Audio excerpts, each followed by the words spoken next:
Welcome to You Can't Laugh at That, the podcast where we take topics that are taboo, hack, considered crossing the line, whatever. We find ways to laugh at them, new ways, unique ways, and we explore other ways other comedians have made them laugh, because no matter what, no matter how difficult it may be, there are always ways to laugh at any given topic. I am joined today, as always, as actually most of the time, by Steve Merce. Mm-hmm. Hi, Steve. Hello, Steve. You've taken the relaxed approach. Steve's laying down in his bed, I assume. Mm-hmm. Yeah. Is that where you've been all day? Is that you're sleeping? Yeah, I haven't gotten out of bed yet. I'm just kidding. No. Yeah. No, just hanging out. I think we're gonna do an all bed based podcast episode. Got a slumber party. Yeah.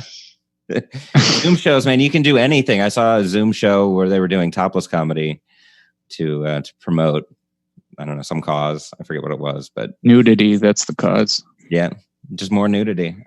Joining us today, and he is not nude, not yet at least, from Detroit. You live in Detroit, right? Mm-hmm. Diego Attanasio, hey. A very funny comedian out of Detroit. Thanks for joining us today. Oh, you're welcome. more than happy to send you a bill. Yeah, just send it in the mail. I'll Venmo you. Venmo request. I've never done that. Have you ever requested money on Venmo? Just like pay me. Well, there's two buttons. There's a pay and there's a request. I've never used the request. I haven't either. Start drinking a little wine and sending out some $2, $3 requests. Yeah, you told me you'd pay me for this show 2 years ago, and I still haven't been paid. Let me get that $5. Yeah. Collection, go hard, got Venmo. I think that's a little dicky lyric. That's funny. I actually had a comic approach me last week outside of a venue, and he was like, "Did I pay you for last September?" Oh, well. I don't think so. And then I went back in my records, and no, he didn't. I might have to use that button. You should. You should send it once a week. Use it and mean it.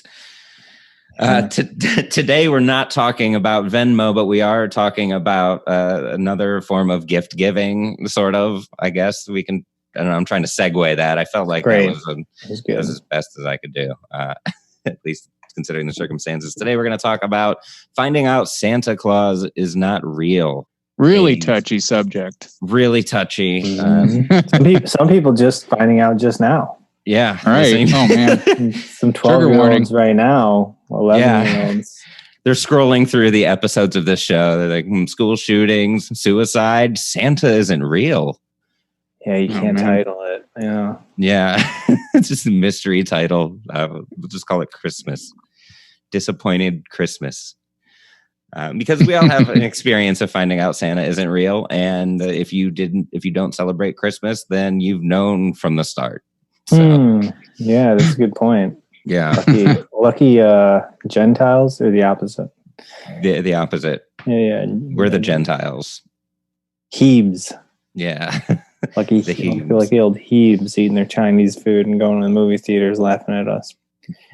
Yeah. I went to a Catholic school, so everybody I grew up with believed at some point. When did you find out, Diego? I think it was so late. I think it's like such an embarrassing age that I've blocked it from my memory. Yeah, well, we're going to hear a little bit about it. I literally can't remember the age. I think it was like, oh man, maybe 5th or 6th grade, something like that. That's not too bad. That's not awful. Yeah. So, yeah. Once you get to middle school, it really starts to get, but 5th and 6th, I think I was like 3rd grade. Okay. So, and I was like early. I was like one of the first kids. That's when I found out about anal, 3rd grade. So, wow. You've got your priorities in order, I think. I still don't know about anal. It might not exist. It's make-believe, according to my girlfriend. Yeah. Wife now, but I got to rework all these jokes now. Right, Diego. Yeah, you got married. Congratulations. Oh yeah, thank you. Yeah, congrats. And instead of a honeymoon, he decided to do this episode of the podcast. He was like, "Wait, honey, what a getaway." we gotta wait. Well, we lived together, and because of Corona, we couldn't really go on a trip afterwards. So it really feels regular. It really is making it not special at all. Do you just stay in a different part of the house? Yeah, I just try to stay away from her. And every once in a while at 9:00 every night, I say, "Oh, we're still married, huh?" Yeah, you're very romantic. I do what I can. Speaking of doing what we can, we are going to play a clip of Diego's stand-up about the topic at hand. Diego, if you want to introduce the clip, and then we'll get right into it. So this is a part of a larger set that I did at the Ann Arbor Comedy Showcase in Ann Arbor, Michigan, now defunct, closed temporarily. And I'm talking about raising kids and talking about if one day I'm going to tell my kids about Santa and kind of the story, how I found out, and the implications thereafter. All right. And I have way more in it. I'm about 15 pounds heavier in this clip. So that was my next question. Yeah. I can't. Since that day. Yeah, you took off the Corona pounds versus everyone else, but here it is.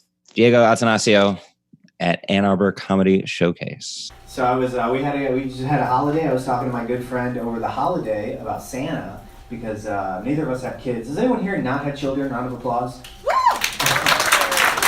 Nice. Just don't do it. Just pull out or fake your orgasms. So me and my friend don't have kids, but we're talking about Santa because we were trying to figure out if when we do have kids one day, are we going to tell them about Santa being real? And first of all, I don't get why it's okay for us to lie to kids about Santa being real, but when I used to do it to my ex-girlfriend about us getting married, I'm the bad guy. My friends would be like, "Are you still telling her that?" I'd be like, "You got to see the smile it brings to her face." It's like Christmas morning. So wasn't it funny when she would do it to me about her taking her birth control? So me and my friend were trying to figure out if telling a kid about Santa Claus can do any long-term psychological damage. And I don't really think it can. I mean, I think it has a lot to do with how you find out. I know there's no good way to break it to your kid that Santa isn't real, but my mom was just doing the dishes while drinking a beer, and then she goes, "You're not still dumb enough to believe that, are you?" And I had to be like, "No." And then I just ran into my room, put my face in my pillow, and whispered, "He only comes if you believe." And then I just went to prom the next day.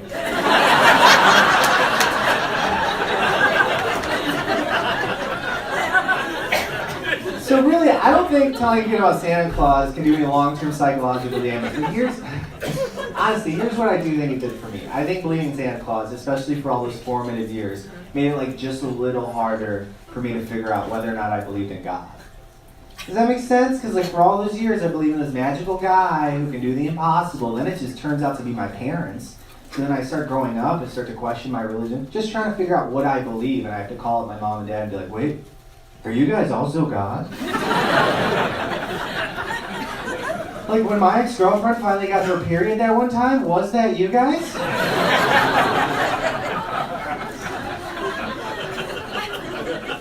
Excellent bookend. Yeah, good work. From now, dead comedian Diego Attanasio. Give it up for Diego Attanasio. Stop share. Okay, cool. That's a really good bit. Do you just tell that around Christmas? Yeah. You know what's funny is because the beginning of that bit is so I was talking to my good friend over the holidays, and I usually say like we just had a holiday, and that's like probably one of the only parts of my act where I have to like stop and think of like the time frame we're at, like relative, because I'll be like, oh, we did just have a holiday, or I'll be like, oh, a holiday, Christmas is coming up. I have to like stop and like I can't just automatically say whatever happens, which is like a weird thing, but yep.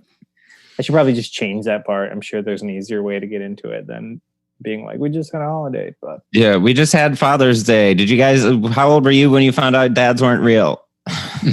Yeah. And the thing is, I'm not even, it's a lie. I wasn't talking to my friend about that. We weren't. That's not true at all. I should just we all modify premises for sure to Totally. make it work. Yeah. So The veil has been lifted. The curtain has been pulled back. that's the whole thing is a lie. I actually still believe in Santa. So Yeah. so, I mean, why else would they have NORAD tracking him? yeah, there you go. That should have been clue number 1. Yeah, right. There's a lot to break down in this bit. I mean, I love breaking down comedy. I love, going through bits and like finding out, the motivation behind it. And, anytime I hear a good bit, I always want to have seen the first time the comic tried that bit. So and I feel like the real setup to that joke was having kids, not having kids. Don't do it. So was that the idea behind the joke, or was that just a way for you to get to the Santa stuff? A way for me to get there, because I remember that joke came about, like, that joke's got, the God part, the Santa part, the girlfriend part, the kids part. So the kids part, that used to just be a one-liner about when lying, and when I do it to my ex-girlfriend about us getting married, I'm the bad guy. That was just separate and completely, that I globbed onto that because it worked. And then not having kids, that's how I open my longer set. So it's kind of like this nice, like, oh, remember how I was talking about it at the beginning? So it's like a thematic thing. So maybe that's why that joke opens that way. That's like the beginning of my last 7 minutes on stage if I do a full 45. So it's kind of like a comeback of that. So that the piece that we just watched is like 3 different bits that have congealed. Yeah. Okay. Is there like a longer form of each of those bits that you just kind of condensed in that? The lying, yes. I think all of them possibly, but definitely the lying one. And it never quite worked. It was like, is it okay to lie? When's it okay to lie? Some people, I would go into the audience and be like, do you think it's okay to lie? Some people would say yes. Some people would say no. Sometimes a person will like scream no. And I'm like, oh, you've recently been cheated on. I guess that never became a bit, as much as I was trying to just figure out and have a dialogue with the audience about how they felt about lying. And then I'd go into like, well, what about Santa, or what, and then I'd go into that. So that had a longer chunk that never quite became a full good joke. The Santa part is probably as long as it's ever been. And then I talk about having kids and lying to them.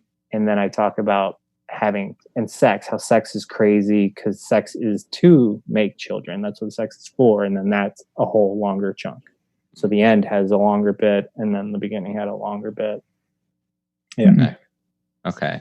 Using Santa is a great way to package something as deep as is lying okay? Because, I mean, if you go in and you're just very explicitly talking about if lying is okay, I feel like the audience is too busy thinking about, the times that they've lied or been lied to, and they're too busy doing that to like focus on what you're actually saying. Right. And that's what I want to revisit it, but it's like, I think my first question should be, is that lying? Because I feel like people would have to have a discussion. Could possibly have a discussion about that. Right. And you asked the question, does it have long-term psychological damage? And you reiterate that question a couple of times throughout the set, which kind of like brings everybody back to that point. And then you have points following that. I do like, why is it okay to lie about Santa, but not to your girlfriend about getting married?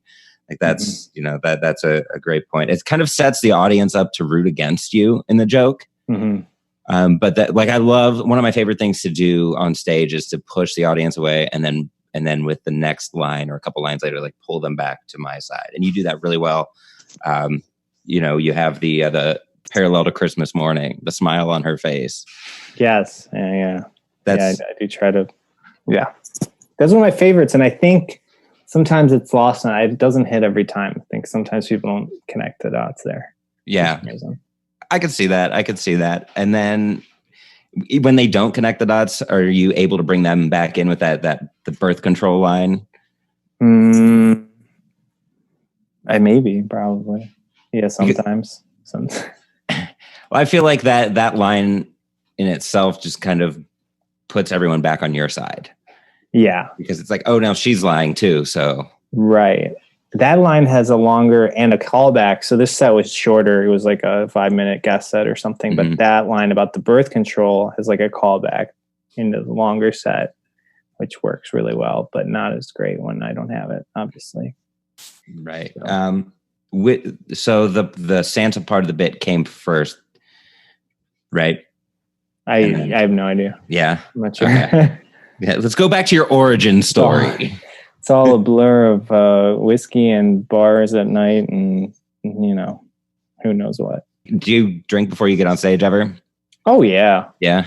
I mean, not all the time by any means, and definitely way less than I used to. Not like out of needing to, but out of just like not caring and being at the bar and, you know, having a couple drinks. But yeah, I love being on stage drunk. I think it's great. I think it's one of the funnest things ever. You know, I miss it. You miss it? Wait, are you As sober? I quit drinking, but I didn't, you know, so. You quit drinking. You're not sober though. You're not well, like that guy. It's weird. I didn't quit for I just quit because it's healthier to like lose weight and stuff. It wasn't like because I had a huge problem. I did have a huge problem, but I fixed that. And I still drink moderately now, but not before I do comedy. I like that. You know, you don't hear enough about I drink moderately first. I had to stop and I couldn't drink ever again, you know? All right. Yeah. Because it's like I used to, you know, cheat on my girlfriend. I only do it sometimes now. Right. Moderately. Yeah, moderately. After I've saved up enough tokens. But I think it's great. I think drinking and being on stage, that too is fun. I mean, not drunk. You shouldn't get wasted, but a little tipsy, it's blessed. Don't do it, but it doesn't. Who's not going to say that's not more fun? Right. A go-kart. All right, get in a go-kart. Get on your bicycle there. How about that? Right, getting drunk and riding a bike. That's right. It is. It's just like riding a bike. Just like riding a bike. Yeah. So yeah, I do. To answer your first question, I do drink and get on stage. Not probably 10% of the time at this point. Do you find that it does it loosen up inhibitions? Does it do you write on, first of all, do you write on stage? Totally. Yeah. Mm-hmm. So how does the drinking, does that have any effect on writing on stage? I know we're getting off topic, but I'm always interested. I guess, you know, I feel like writing on stage is so random to me. I can't depend on it and I can't, you know, I never know when it's going to happen. And sometimes it's because of the influence and sometimes it's because of the crowd. Sometimes it's because of my temperament. Like if I'm just tired and annoyed, sometimes I'll write on stage the best or, you know, so I want to say that drinking doesn't necessarily impact it that much. I mean, I've definitely done it, I think, but I wouldn't count on you know, doing some shots to get some inspiration while I'm on stage by any means. I don't know. I feel like writing on stage is just a showing up thing. Like if you show up 100 times, it's eventually your brain's going to think of something extra. Right. It's always been my experience. So I have to count on the reps to to squeeze some juice out of there. Do you improvise? It's just improvising, but it's writing on stage because you save it, you know? Right. So it's same difference, but exactly. Yeah. Right. It is improvising. And sometimes it's you know, my favorite is when the audience says something and asks something, you know, when it's without it being annoying or a derailing heckle when they're what do you mean? Not what do you mean, but sometimes they'll say something about their experience and you're and you can talk that through. And what do you mean Santa isn't real? Exactly. Oh, I'm just kidding.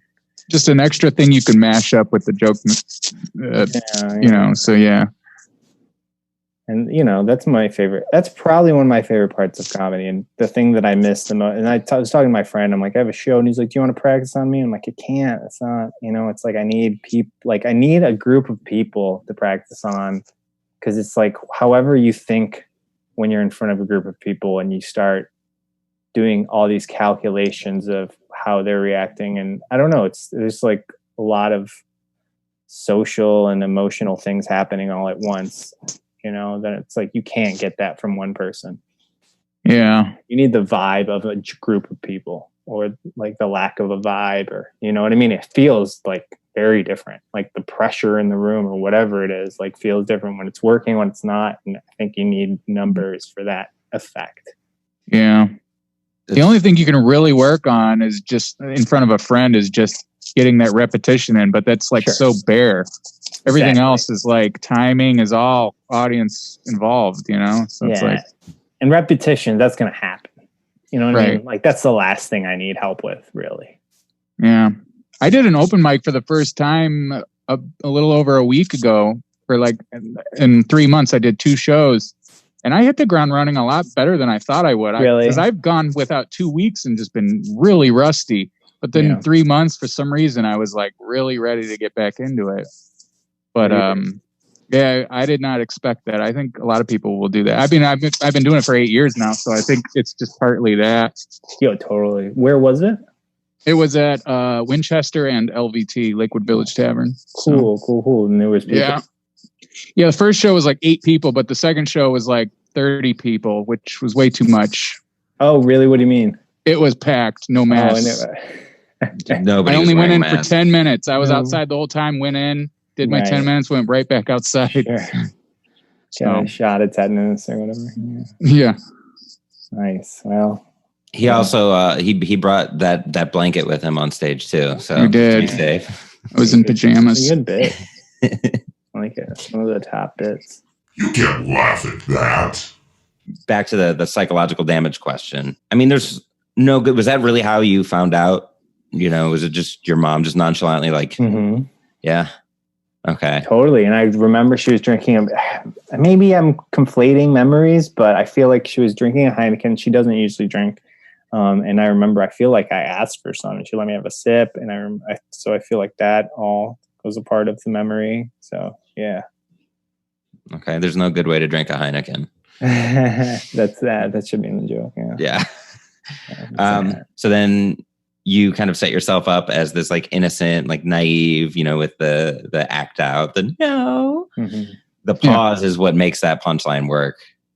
Did you ever use it? Did you ever do it without a pause and realize because a pause in itself can be a punchline or one of the best setups for a punchline. So how often do you say to yourself after you listen to yourself, like, oh, I need a pause here? Right. Yeah, I definitely didn't always do a pause there. And the pause has taken a lot of work like that, because it's probably the only moment in my whole act that I stopped talking like that. And it feels so real and visceral. And like, I have to I think it takes a lot of work for me to not step on it and really, because, at that point my adrenaline's up. So like the dilation of time is weird. And so it's like, really give it a beat, and maybe longer than I think. And that's also probably one of the few times that I feel like I'm like breaching on acting in my set. You know what I mean? I'm like trying to like really put myself in a feeling and I completely shift my face when I do it right. And I try to shift my bodily emotion. And it's like, yeah, I feel like it's one of the beginnings of me learning how to do stand-up a little better, is that pause there. You make a good point about acting, because your face does drop. Mm-hmm. The nonverbal, you could word vomit, and then, I got sad or whatever. And the pause is that much more effective because your facial expression changes and your shoulders slump a little bit. So well played on that. Yeah, because pausing, that can be a real harrowing experience. Like you said, the manipulation of time when you're on stage is different.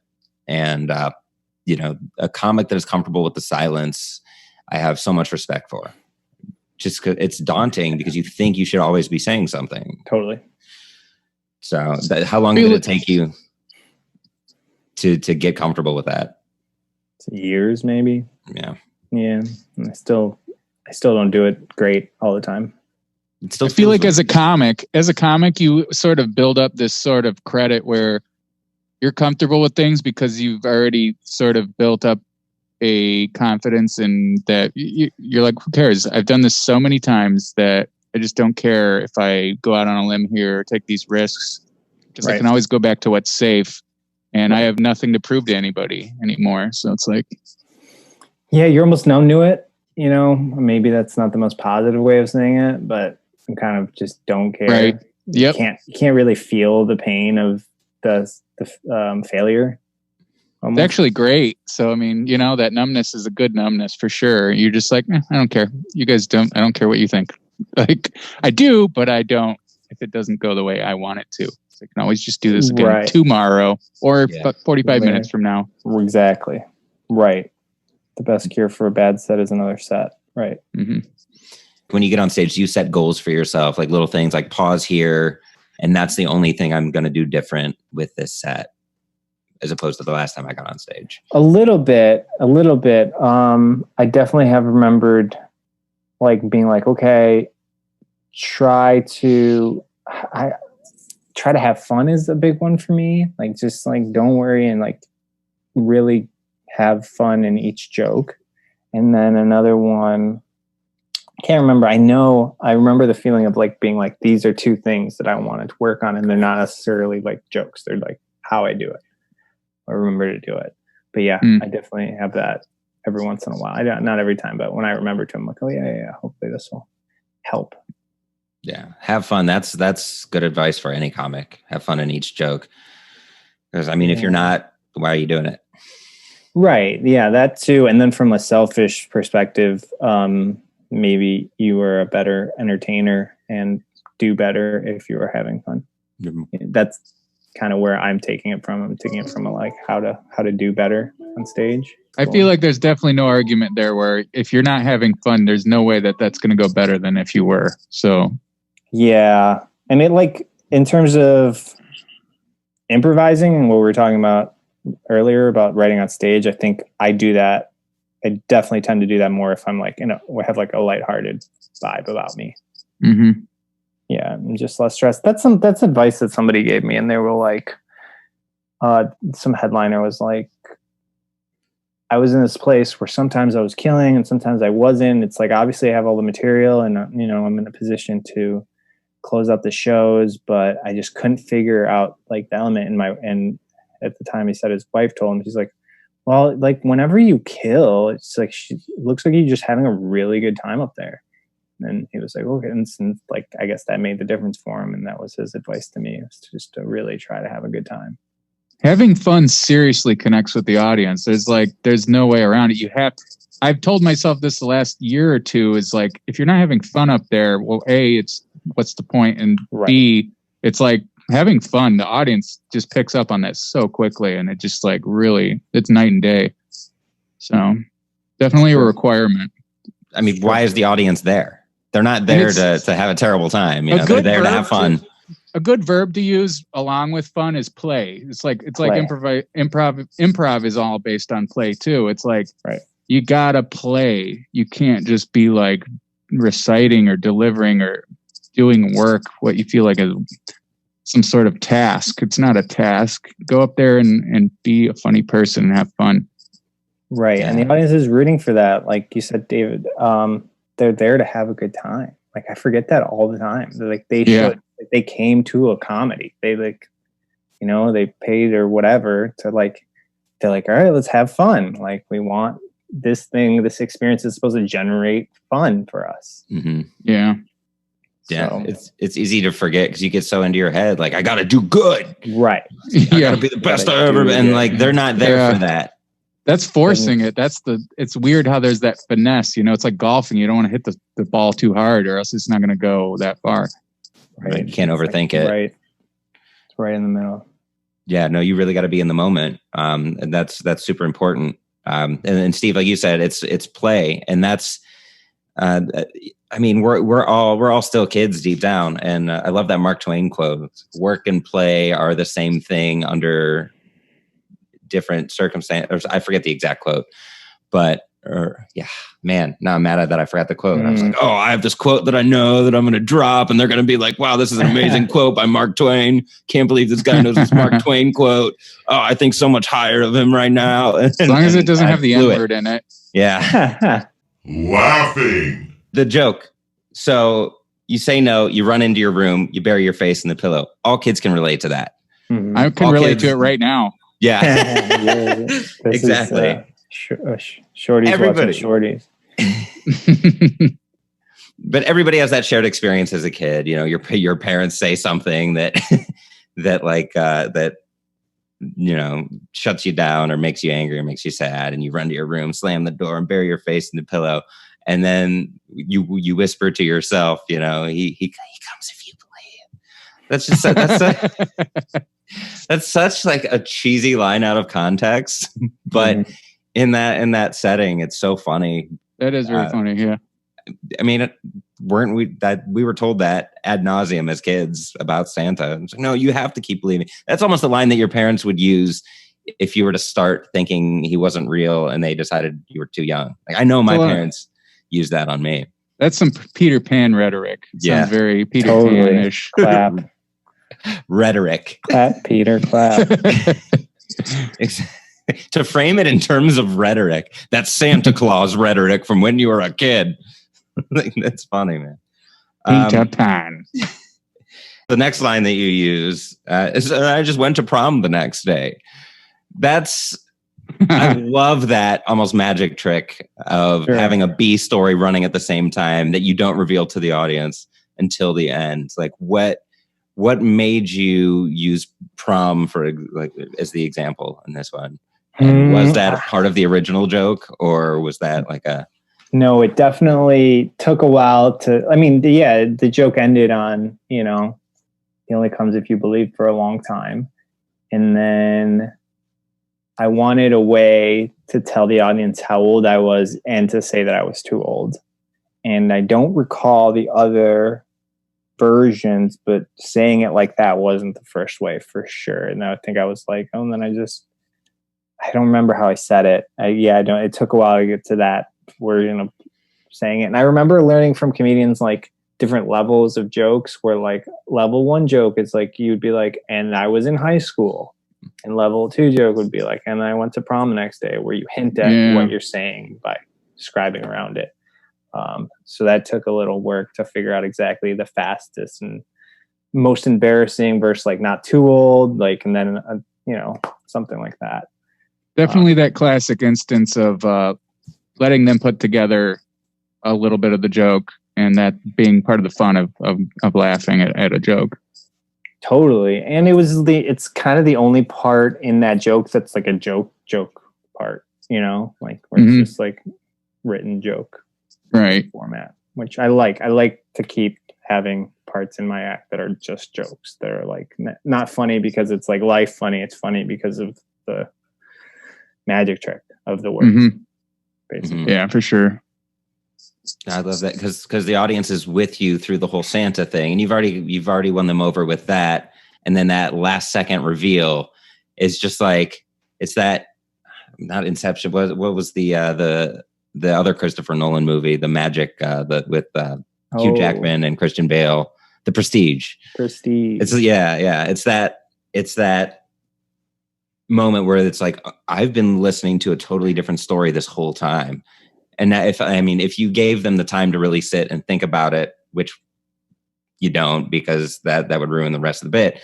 They could really put together these pieces of the story and really kind of reframe it, and it wouldn't be as funny.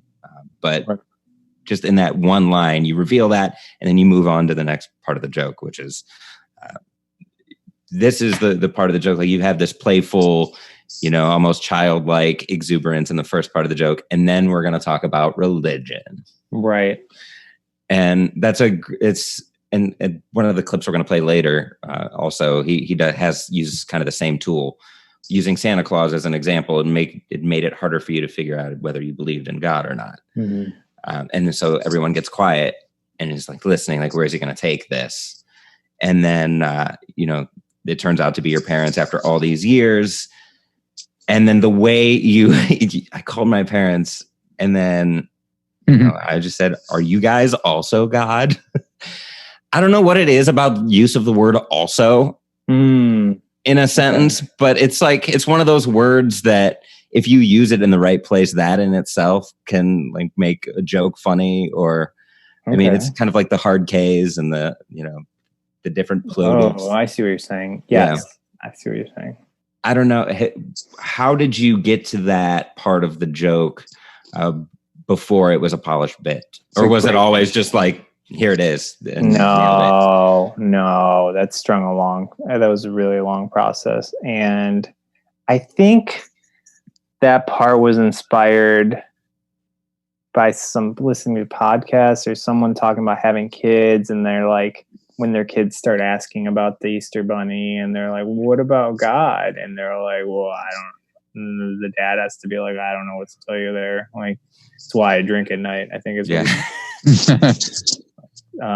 so I remember that coming later, the part about God and that whole exploration of the sub, which, I mean, I guess it's very real to me. It's very like, I have this issue where, now I got to talk to my wife, and we've had these arguments where it's like, I don't know that I want to tell my kids about Santa Claus, like lie to them about Santa, because I do feel like it's confusing. I think it's ultimately confusing. And the argument that like, oh, it's so magical, it's so fun. It's like, I think there's like enough fun to Christmas. Like, I think all the presents are already going to redline your serotonin. Like, I think that's already very exciting. That's true. Yeah, we don't need this dimension of mysticism. Yeah. Fan fiction, right. All the food, and you're off of school, and you get everything you want, hopefully, and I don't know. Right. So I mean, as a kid, when you watch Avengers, those heroes aren't real, but you're still like fully enveloped in it. So why? I mean, because you're sending your kids a mixed message. Don't lie. But this entire like Ocean's 11 style heist of like a childhood character is coming down our chimney and infiltrating your home. Yeah. This crazy elaborate scheme of lying, but lying is bad. That's something I think I still need to develop more, honestly. And I'd love to talk to people more about that. And like, most people would agree that that's, who can refute that that's a lie? Right. And most people would agree that that's worth doing. So it's like, that's a lie that's worth lying about. Like, why? I mean, I can think about a lot of good reasons why. Right. You can stretch that. You have the why of the joke down, which is, what is lying? When is it okay to lie? And you can just form all the rest of the bit around that theme, which, I mean, we had this conversation with a comic a couple episodes ago, and he went really in depth on, finding the why behind the joke rather than just saying funny things. There's a point to everything. And if you package it up real nicely, or, stuff it in a stocking, you can get away with saying anything. Mm-hmm. And so using Santa Claus and lying and religion in the same breath is a great way to bring up that God question to an audience without making them feel attacked. Yeah. Still very uncomfortable. I still do not like doing that joke. I like doing it, but it still makes me feel weird every time I have to say it. Yeah. Yeah. I don't blame you. Right. Do you get usually a positive reaction now that you've kind of honed it to the point? Yeah, more or less. Yeah. Sometimes someone will react at that line and just saying whether or not I believed in God, and they'll just react right away, and be like, oh my God, or say something worse,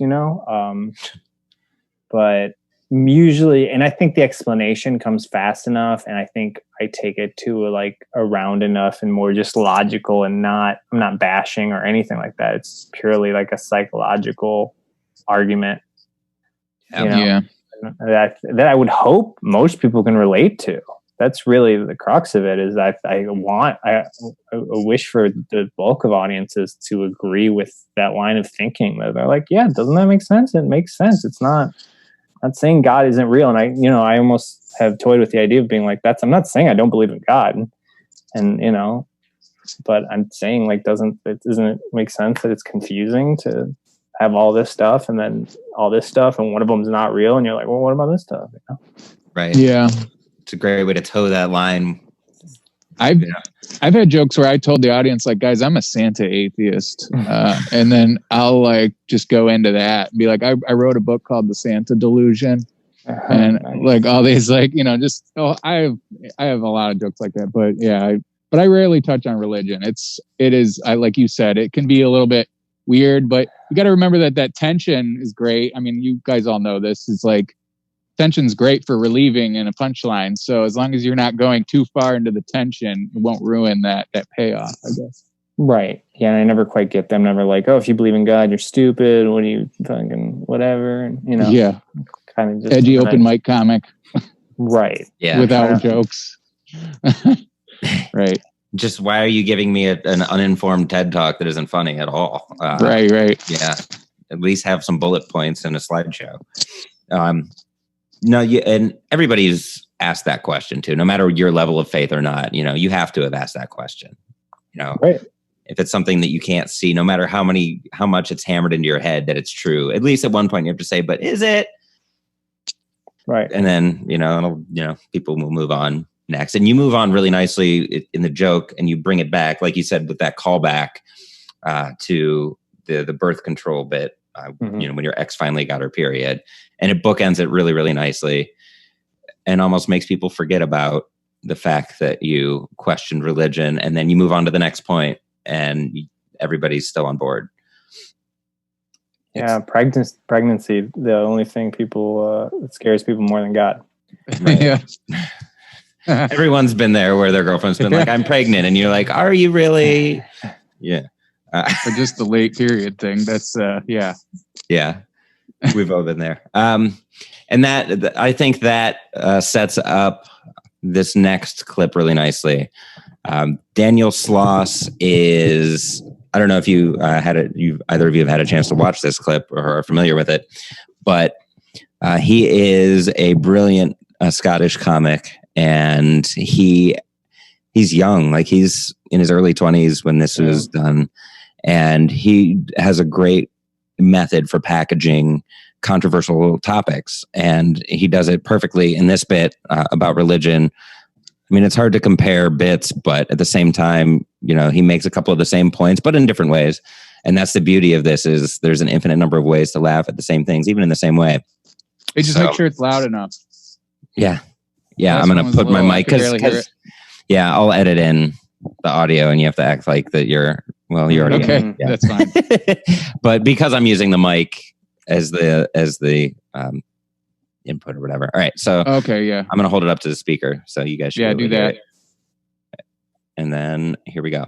Daniel Sloss. This is on religion. I think one of the hardest things about being a parent must be Christmas morning, when you spend all this time, money, and effort making this day so magical, and then you look down at your child with those beautiful blue eyes that you hope resemble yours, and they spend the whole day thanking Santa. You know that disappointment that parents feel in that moment? That's exactly how doctors feel whenever you thank God. Mr. Darcy, we are delighted to announce that your cancer has gone into remission. Oh, thank the Lord.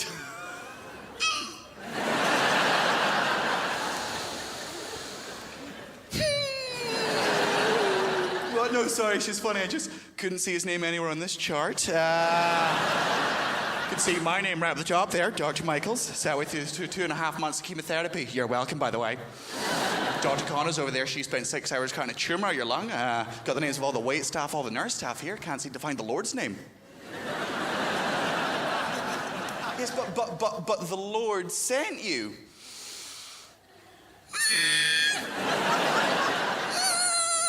I don't think he did. He certainly didn't chip in for that medical degree. In fact, if I remember correctly, you came to me, I diagnosed you, and then I specified the treatment. In fact, if I cast my memory even further back, he's the one that gave you cancer. Why? Maybe because you're an ungrateful fuck. Thank you. I told that joke in America one time. Not big fans. I overheard a man complaining about that joke afterwards to a member of staff. Word for word, this is what he said. That boy is awful. That boy is disgusting. He is exactly what is wrong with this world. You can make fun of the blacks, you can make fun of the queers, you could even make fun of the colored ones, but nobody makes fun of Jesus. Yeah. And he didn't appreciate when I then took the time out to explain to him that technically, Jesus was one of the colored ones. Jesus was born in Bethlehem, which is in the Middle East, so had he been white, that would have been the fucking miracle. You crossed the line. I love when comics broach those topics that you're not supposed to talk about, especially religion, because I grew up in a pretty strict Catholic family. Like, we went to church every Sunday. I went to Catholic school growing up, and all of that was always funny to me. The Bible was always funny to me. I've always been like, one of these days I'm going to write an entire parody of the entire Bible. And I still haven't done it yet, but we'll see.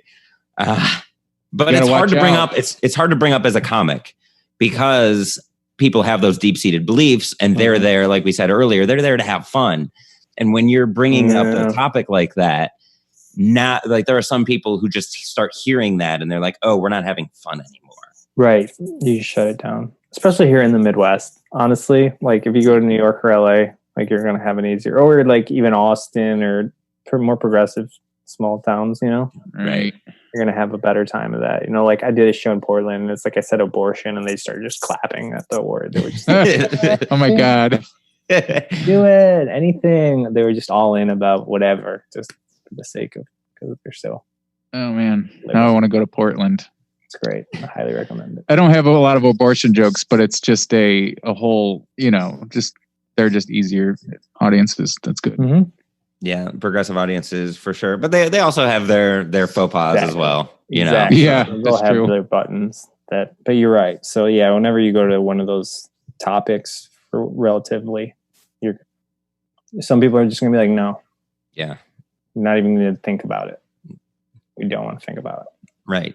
I mean, you have to know where the audience is coming from. Like, you have to know if you're in Portland, like, all right, for the most part, this is going to be a very progressive minded audience. So, but there are always going to be people there that aren't there for certain jokes. And, as long as you can't talk about being a woman there, but they'll love that in fucking Florida, Yeah. So, that's the beauty of it is, you can make a connection with an audience in Florida and you can make a connection with an audience in Oregon with two totally different bits. And the whole thing, this is packaged so nicely in, one of the hardest things about being a parent is that feeling of not being appreciated. So even though he's not a parent, he makes that connection with parents. Like, how would you feel if you spend all this time and all this money on these presents and developing this ruse to fool your kid, and then Christmas morning comes and they're not even thanking you. they're thanking, this thing that isn't even real, that is you. How do you feel? So he sets it up perfectly, and then he just throws a quick jab without the audience. He doesn't even give the audience time to think about what he's going to talk about next, when he says, that's like a doctor and, you thanking God when you get better. Mm-hmm. Because the laugh there, if you listen closely to it, is different from the initial laughs. Totally. It's tense and quick. Yeah. And he just, without even addressing the tension, he just, in one line, it's just there, and it's great. And then before your brain has time to even catch up, like, I've read that one of the best ways to start an exercise habit is to go to bed in your workout clothes, and then just get out of bed, put your shoes on, and go and just like start working out before your brain even knows what's happening, before it can even offer objections. Mm-hmm.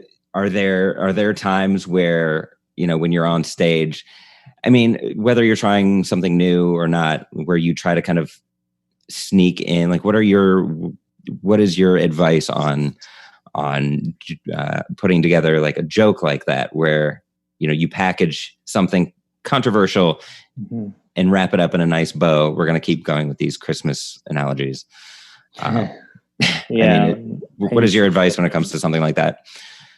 Definitely confidence. Like I call it like steamrolling, or like sticking your chest out, like where you have to just like be resilient to the reaction, you know? And obviously if you know that it's going to be negative, like I think one of the hardest things to do in stand-up is not physiologically respond to the audience's reaction, you know, because like they can, like, you know, if a laugh falls flat, like it like feel like, you know what I mean, it makes your body react, and then depending on how disciplined you are, like you will react to that reaction, like you'll show it, you know what I mean, you'll be like or whatever, or react negatively, you know, when comics like start shitting on the audience, they're like, hey, that was funny, instead of like staying in the performance of it. Where like a movie or in theater, I guess that's like nice about comedy, but also the flaw in like lower levels of it, but like staying in it to get to the next part where you're going to get them. Like, I think that my advice has always been like through repetition and like learn the feeling of like standing up straight through that feeling and like practice that and like building the like don't give a shit armor. Yeah. So I know that feeling, because when you talk about that, I'm like, I know I've done that before. I can't remember exactly what it was, but that's definitely a thing. Totally. And it's completely natural. It's like what your body wants to do. And it makes sense, because if you were having like a conversation with one other person and that happened, you'd want to address it. You'd be like, oh, okay, never mind. Or why do you feel it? You know what I mean? Like something that isn't. And it's kind of like the unnatural part of comedy, is sometimes you have to ignore what's like the reality of what a conversation would be, because you've got something, right? You know, Right there. Plus, you're like, a lot of times as a comic, you're doing a very unnatural thing, which is saying something pretty controversial in front of a whole crowd of people, which is like a really weird situation to be in otherwise. Totally. And you're not free of reacting to the way that people would react any more than you're free of it if you were talking one-on-one with somebody, you know what I mean? Like if you said something really upsetting to someone face to face, like you're going to react to their upset. Yeah. In the middle of a conversation, you're not just going to be like, yeah, God's not real. And then just keep going. And it's almost like a psychopath quality that you need to embrace. If there is no level of fear when you're starting out as a comic, you're clearly a sociopath. Yeah. So it's like, if you're just like, yeah, this is awesome, instead of like, oh man, I'm talking to a bunch of people, then, you know, there is also a thing, just confidence, but a lot of people are just sociopathic and want to fuck with an audience. It's weird, but yeah. You make a good point with the physiology of it. He, for example, like his facial expressions, just like you did, you know, with the no, like his facial expressions in themselves are punchlines in some of his jokes, or just contribute to what he's actually saying in a way, almost as a setup. Which, I mean, that's his style of comedy. Like his act outs are great. You can tell the difference between characters without, and then he said, and then she said, and then they said, you know, so I always like to watch different comics in their act outs and how they present it, you know, physiologically different, change in facial expressions, change in voice. Do you do, I mean, I've seen you do some act outs when you're simulating dialogue. How do you, like, what is the best method for you? I mean, I know it varies situation to situation, but totally varies. I think sometimes I do a voice and sometimes I just say the words of whatever they said. And I'm not really sure that I have like a rhyme or reason. Maybe some jokes are older and I didn't used to do a voice and I just never thought to do it. And some jokes are newer and I think I should try to act more. Yeah, it really depends. I can't think of any great examples off the top of my head, but it just depends. But I definitely do some voices, and I try to do short voices because I feel like I'm not great at like accents or voices, so I like keep them to like one or two words just to like hide. Because I feel like if I try to string out an accent, it falls apart. Yeah. So no, and that's good too. You got to know like what you're good at. I mean, that's a great way, Yeah. as far as act outs go. Yeah. If I'm not good at emoting, like I should probably not try to act out somebody crying. It's going to come across as inauthentic. Right. I used to do a Obama joke, and then I could only do his accent for like one word, and then I would. Yeah. So that's all that I could get out. Also notice that doing an accent or a voice or whatever in front of an audience is probably like, it feels like it's 5 times harder than it is when you're just by yourself, because you're getting that sort of, again, it's that self-consciousness you get from being in front of an audience where you're like, so much more concentration involved. When I do an accent, it always reverts to a Russian accent at the end, no matter what accent it is. Yeah. I did just a throwaway line the other night. Steve, I used the 104.5, The Fever, in my Getting Sick. Oh yeah. bit. And I went with it, playing today's hottest hits, Sean Paul, Temperature. And then I went on just a riff about how Sean Paul doesn't actually use lyrics to confuse people that write, like try to figure out what lyrics are so they can post them to Google. And I did a Jamaican accent. And about one sentence into it, I was like, honestly, that's the first time I've ever tried a Jamaican accent, which it was. Like, that's not an accent that I go to. I always lean into like the Cockney accent and like Brooklyn, but the Jamaican accent just kind of came out of my face while I was on stage. And after one terrible sentence of impersonating what I think Sean Paul would sound in conversation, I was like, yeah, that's, I drew attention to it. And that kind of, because when I started it, everybody was like, that's bad. That's bad. Don't do that.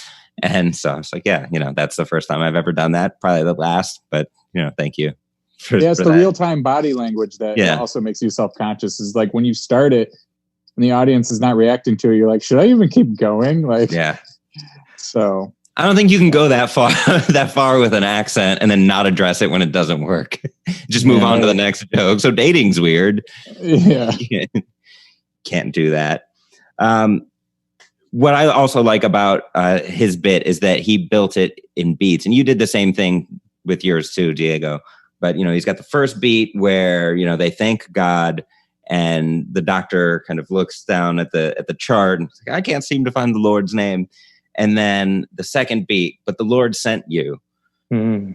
Yeah, and then he kind of elevates it. The reaction from the doctor is elevated. And this is something that I learned in sketch comedy writing. I took classes at UCB when I lived in New York, and it's something that I didn't realize before, because I had written sketches before that were just not good. And the simple act of 3 beats, of elevating each one in its absurdity until you get to the third beat, which might be at the line, like might eventually, might be almost crossing the line, and that's where you stop. And it's again back to the power of 3s too. That's always is that a rule that do you live by that rule, or do you? Sometimes. Yeah, definitely. I mean, I think it's a very natural rule. Like, it's like a rhythm thing, and you feel it, So it's like, even without knowing it, I think people do it naturally. And some jokes I do it, and some jokes I'm like, actually, often when I write, which is not as much as I usually just do 2, and I'm like, I know I should think of a third, but I'm just lazy. But maybe eventually I will, and that comes maybe on stage or later for some reason. But yeah, definitely I feel that, and I try to do that.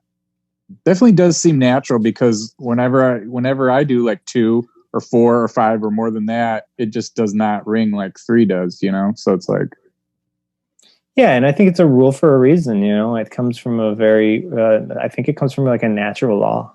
Yeah, it's like pattern detection. Yeah. It may not even be literary, like you said, pattern detection or something, where it's like that just makes the most audible sense or the mental sense. So it's weird.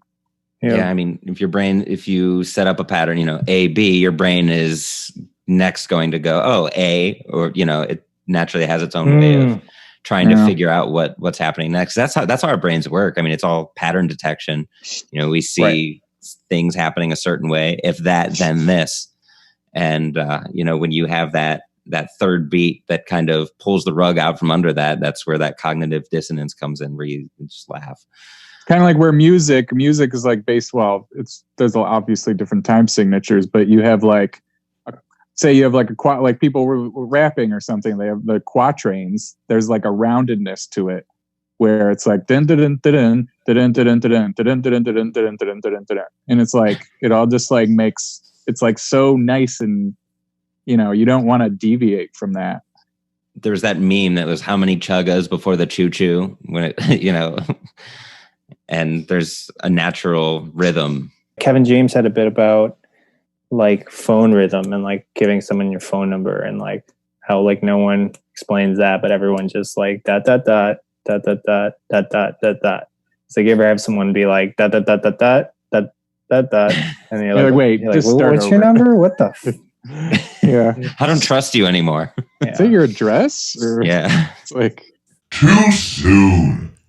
the third beat in his joke is, he's the one that gave you cancer. And it's the most controversial beat. Yeah. You can't go any further than that. As a comic, you get to that, oh, this is too far point. Let me dial it back. I've probably seen about 20 to 30 minutes of your material, Diego. And you don't really take it too far as controversial topics. And you're very, I don't want to say safe, but you frame it in a way that is, I mean, Yeah. No, you I'm can very say so many palatable. things. Yeah. Has there ever been a punchline, a beat that you've delivered that has just gone a little bit, too far? Oh yeah, all Yeah. the time. Yeah. And I still have jokes that I'll do when I hate the audience, and I'm like, this is just very offensive, and no one's gonna get on board. But then it like has multiple parts to it, and it just gets worse. And I'm like, this is just funny for me, and I don't like you guys. Yeah, so I definitely like when I'm like paid and when I'm trying to do a good job, I'm very palatable. right. Right. So that's taken years of trial and error. Mhm. I definitely used to be a lot more Anthony Jeselnik, dark, or just offensive for saying crazy shit just to say it. Just testing the waters and how it feels. And I still love saying really messed up stuff just because it's crazy. But my act has curtailed to like trying to get booked and get rebooked and I feel like doing stand up at a professional level, at least at a certain professional level. I think after a certain point, when you have fans and when you're doing what you want, that's different. But at a certain level, maybe at like not a great level, it's like running for political office. It's like being booked is all about being rebooked.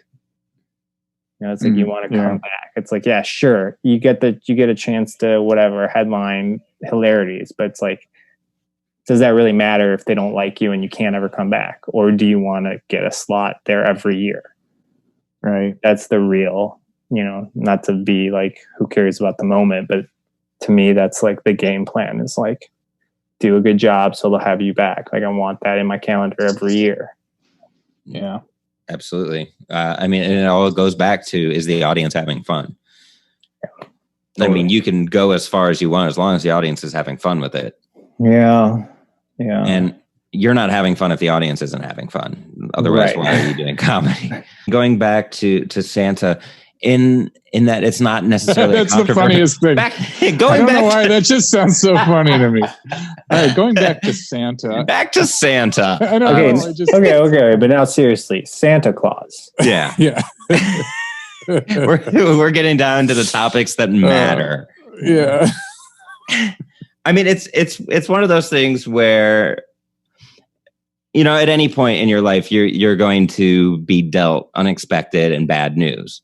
So, I mean, whether it wears a red suit and, rides in a sleigh pulled by a flying reindeer, or, you find out somebody that is sick, like there's a way to handle that news.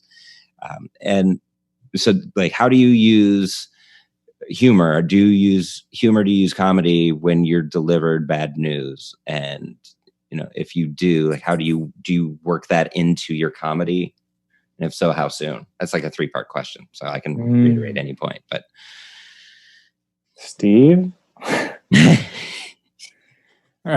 The Santa thing's like very real to me. So that's like definitely like me coping with that experience and like trying to, process it. Like I think I'm a very slow emotional processor. Like I definitely takes me a long time for things to hit. Like if you came and told me my dad died, it wouldn't hit me for like a week, I don't think.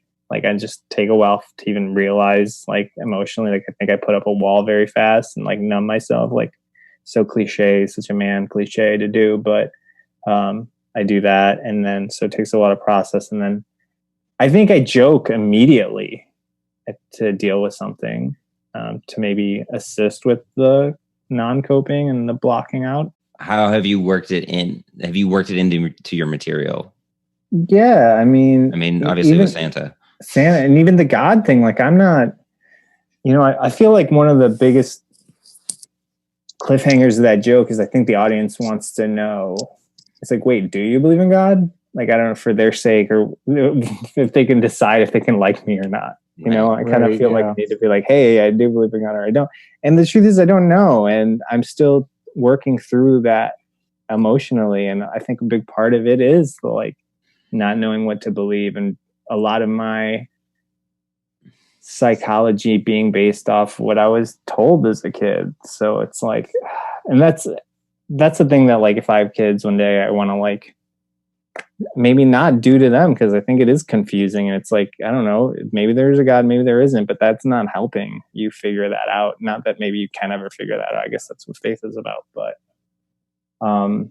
so yeah, I mean, probably the God part more than the Santa part is like me trying to use comedy to work through some good or bad news, I guess. I did have a joke where where I would say that I became an atheist as a kid, and then I found out God wasn't real like a few years later. But I don't know, it was one of those things, but not a true story, but maybe in reverse. But yeah, it's important to ask questions.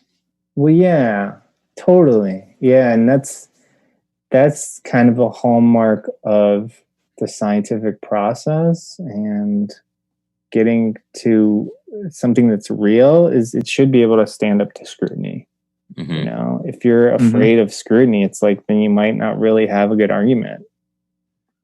Yeah.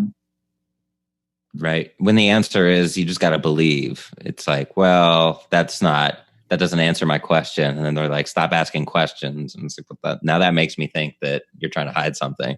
Mm-hmm.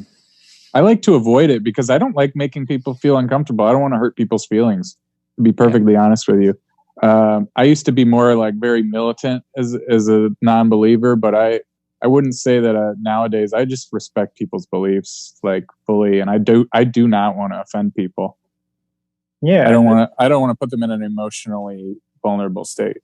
That's a bad time for everybody, unless you're a sociopath. Exactly. Yeah, exactly. Feel bad, and you're going to be like, unless like there's someone you hate for some reason, you're like in an awkward position now. Why do you want to be in that position? Why would you like that? Yeah, it's a weird conversation starter, that's for sure. So what are your tell me about your beliefs? I think that's one of the best things about comedians, when you get to be in a group with like, it's going to sound whatever, but like real comedians to me is like people that can discuss any topic, honestly, and can really just like really bat them back and forth. Well, what about this? What about this? And, without shutting down in any way. I love that.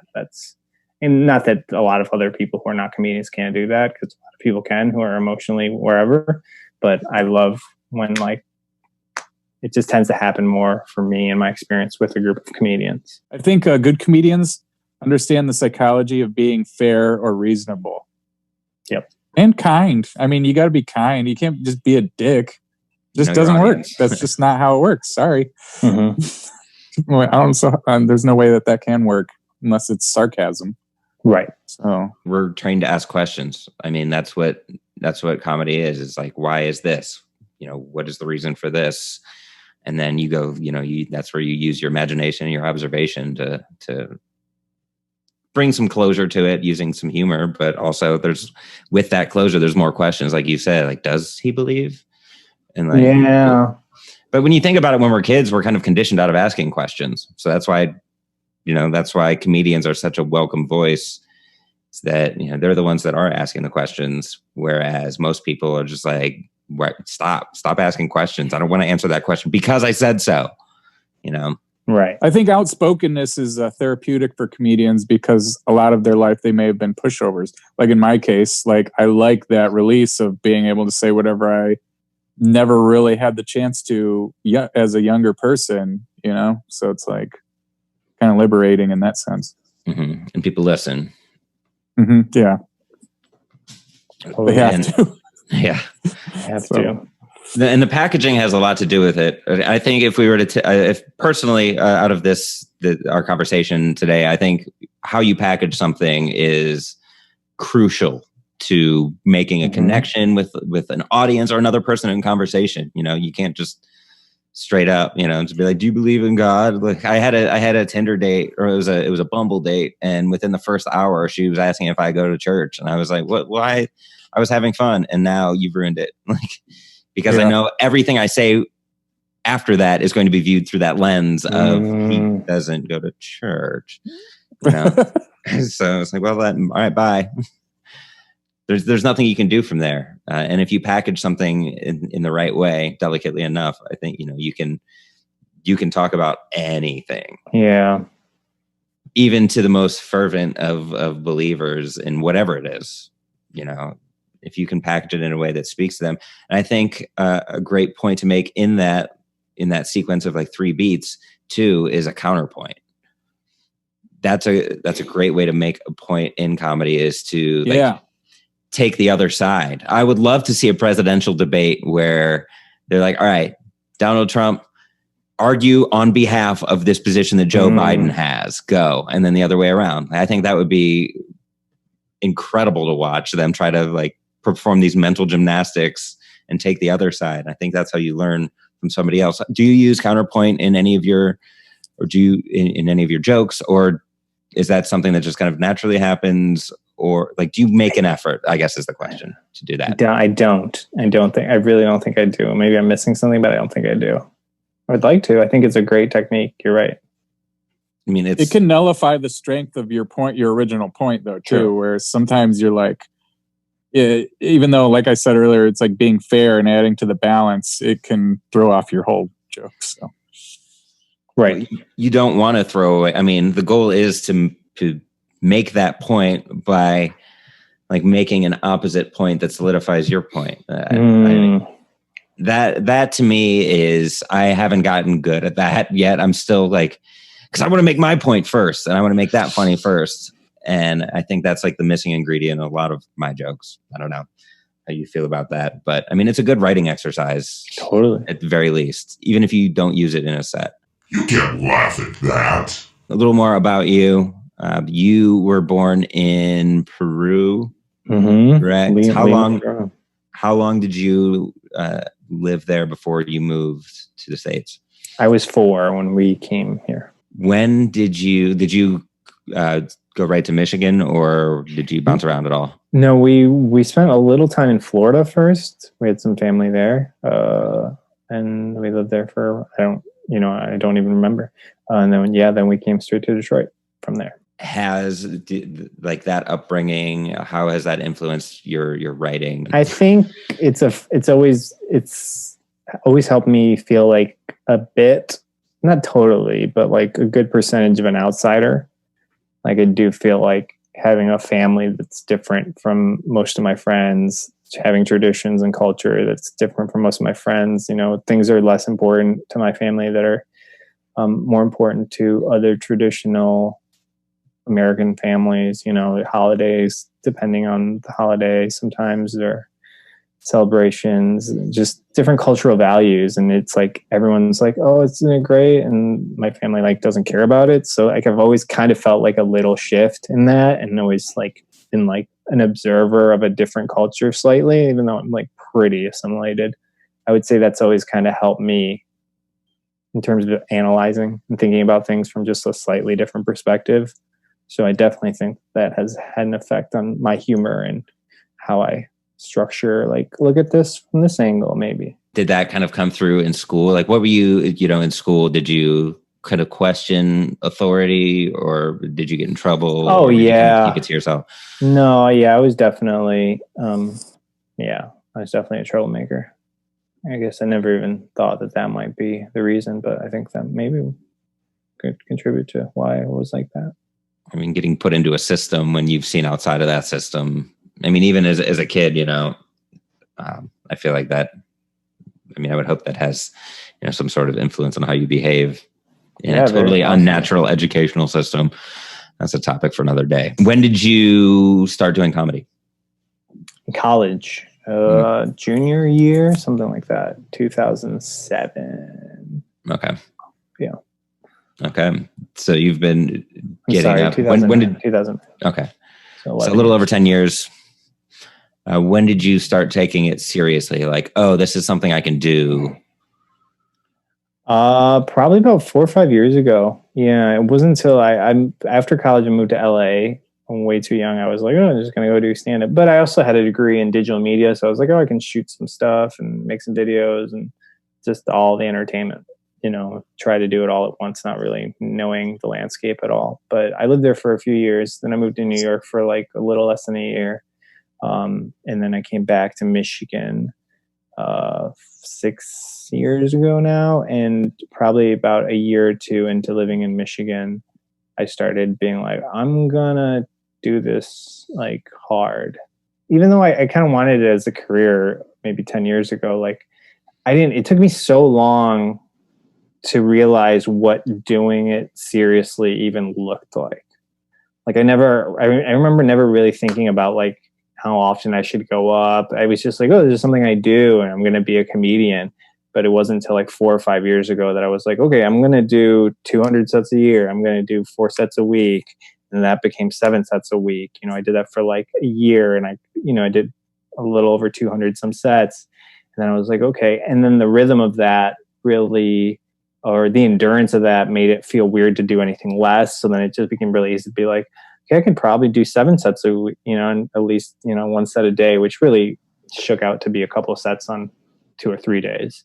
But yeah, it was about 4 or 5 years ago that I started the track of like really going hard and taking it seriously.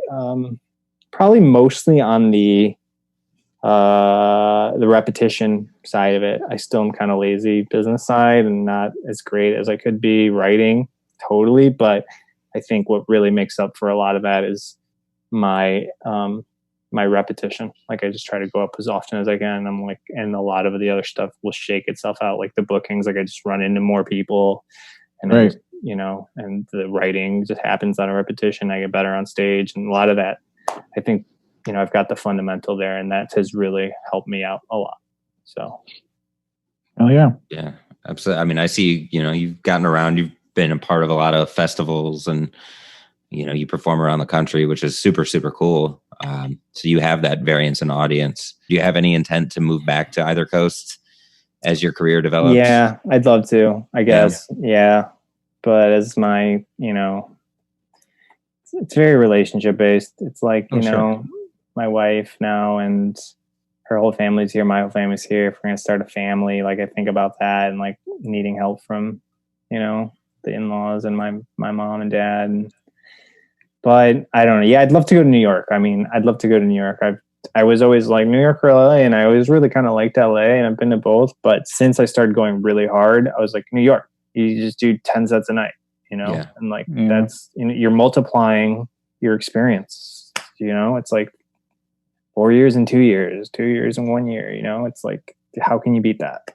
Yeah, right. I don't see any way. And in that sense, I'm like, I almost don't think about it as like I could make it or not make it. It's like I'm gonna get good and that something's gonna happen. Like it might not be whatever I imagine for myself and stardom or anything like that, but it's like I'm gonna like work myself into that scene. I'm gonna work myself into that comedian. Like I'm gonna be able to do it. Like it's not like if, it's just like how.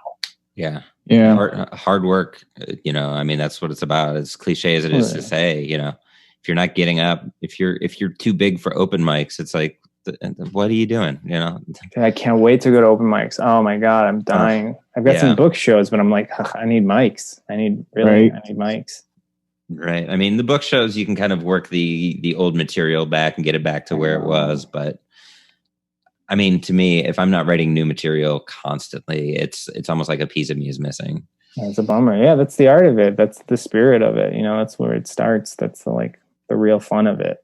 Yeah. But what really, other than the fact that you're funny, what really wanted me to bring you onto this podcast was what you said about writing, just like perspective. During the pandemic, you said you didn't write as much, and then getting back to it was like fresh and invigorating. Like, could you kind of dive into that process a little bit deeper, and then we'll kind of wrap it up from there? Yeah, I mean, I totally stopped. Because my writing does get ignited from going on stage and listening to the sets between shows, like driving between shows and listening to the set and you'll edit while you listen. I think that's one of the best writing tools is listening to your set, because your brain can be that much faster than you. Yeah, hear that, Steve? What? I didn't hear anything. To listen to your sets, don't do it. I'm being a hypocrite. I never do it. It's I do it 5% of the time, but any time I do, I tend to get a little something. I'm I should do this all the time.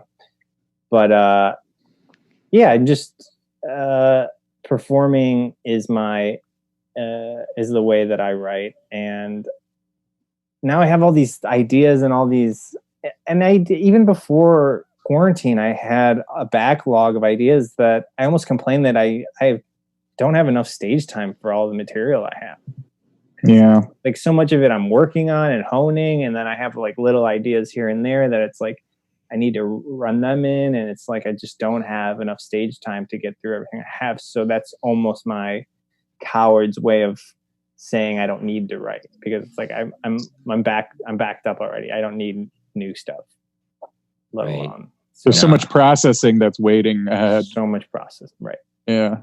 That's the meat of it for me in terms of stand-up. The processing stage is that's where the work's done. That's where you could find the gold. That's where you develop the gold. Yeah. Yep. So, every once in a while, a couple nights ago, I had some stuff and I woke up and wrote something, and I'll feel every once in a while I'll get a spark of inspiration. I know that's not how you're supposed to write. You're not supposed to wait for inspiration, but I think it happens regularly enough for me that I can kind of count on it. Right. And I find the more I lean in, when I get that feeling, the more I lean into it and write when it comes, the more often it comes. Yeah. To me, that's the job of a comedian, is being available. Mm-hmm. Day or night, you gotta be ready to write it down. You gotta have the systems in place. You can't ever be too tired. I've gotten out of bed in the morning or at night. You just have to. That's the real job. That little extra. All right, write this down. Yeah. Whenever it comes, you have to be on call 24/7. Mm-hmm. Yep, it's important. It's it's like being a doctor. I think I know what it feels like to be a doctor now that you put it that way. It's I'm being paged by inspiration. Any closing advice for younger comedians, or for Steve and I, or for anyone who's listening, as far as putting together a bit like yours, as far as delivering tough news or receiving tough news and turning it into a bit? Yeah. Practice and time. I think it took me 5 or 6 years before I felt like I had a real joke. And it took me 5 or 6 years before I realized that I didn't have a real joke. Because I always thought I was funny and did fairly well on stage, but I guess what I call a bit, because it was I had one-liners, I had jokes and just a bunch of them. And then I remember the first time I had something that had 5 or 6 punchlines in there, or laugh lines, or punchlines and then buttons and tags or whatever. I was now I finally have a real joke. And then now I feel I have 5 or 6 of those things, and I really feel I only have 3 or 4 real jokes, and that just I couldn't believe how much time that took to just, not for it to happen, but just to realize where I wasn't. I feel that just takes so long to even for your brain to put all the dots together to see the landscape. That's why I feel it's so hard to talk to people who aren't comedians about comedy at all. Because it's you have no, it's You're looking at this forest. You have no idea what it's like in there. And it took so long to even get the lay of the land to see what it would be like. So my advice, quit until you can't quit anymore. I don't know. I feel like I just tried to quit a lot and I couldn't, and that's how it stuck for me. If it keeps like you get the calling. Yeah. If you have a learning curve, it's hard to want to quit when you just keep getting better. I know. Yeah. That's the thing. Yeah. And the better you get, the more fun it is. Right. Exactly. It's impossible to stop. And then you're like, it took so long to just get space on stage, like have like a sense of like, I feel like the first step was like, not freak out the whole time. I feel like at first you're just like, I don't know what happened. Like it's just a free fall for so long. And then for you to like get any level of control and you have it in some jokes and then it goes away when you're like trying new stuff. You like not back to square one, but like you're way back from like what your confident fleshed out material is. It's such a tricky thing. And it's so hard to give advice, I think, in stand up. Learn how to, my comedy class would have 2 lessons. The first one would be learn how to put the microphone cord back into the mic. Yeah. Practice that. Oh my God, yeah. Nothing worse than when you see someone, that happens to everybody, the mic falls out, when you take it out, and they have no idea how to get it back in there. Yeah. There's 3 holes and 3 prongs. But you're up there, you're freaking out. Yeah. You're like, oh my God, this is the end of the, when it takes, the time dilation. You're like, I've been doing this for an hour now and freaking out. I look like an idiot. And then my second piece of advice would be, if you're thinking about saying, how much time do I have left? You should just get off stage. Yeah. Everyone in the whole universe will be better for it. You will be better for it. Everyone else who's waiting to go on stage, the crowd, it's better for everybody if when that thought creeps in, you just, all right, that's it. Good night. Yeah. You got to bow out. You can't just you can't always end on a laugh either. That's another. Yes. Yeah. Bow out. Yeah. Don't waste their time. Dude, I that's funny that you say that, because 5 years ago I did a character bit where that was his whole thing. He's just totally unprepared to be on stage. So like, how much time do I have?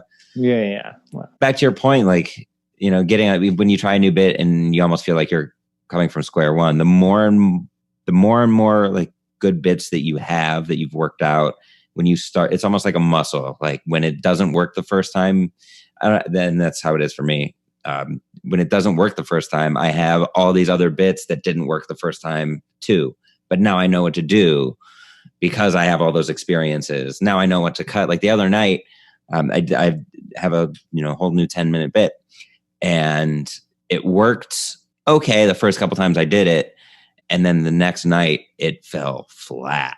Like I got a couple laughs, but I knew right away what I had done based off of my prior experience. It's a muscle, and that's why the work is so worth doing. Even when you fall on your face, it's like, no, that's just part of making this joke good. Laughing. Pharmacy, July 10th. Pharmacy, July 10th. I'll be headlining that show for $100. So I love how you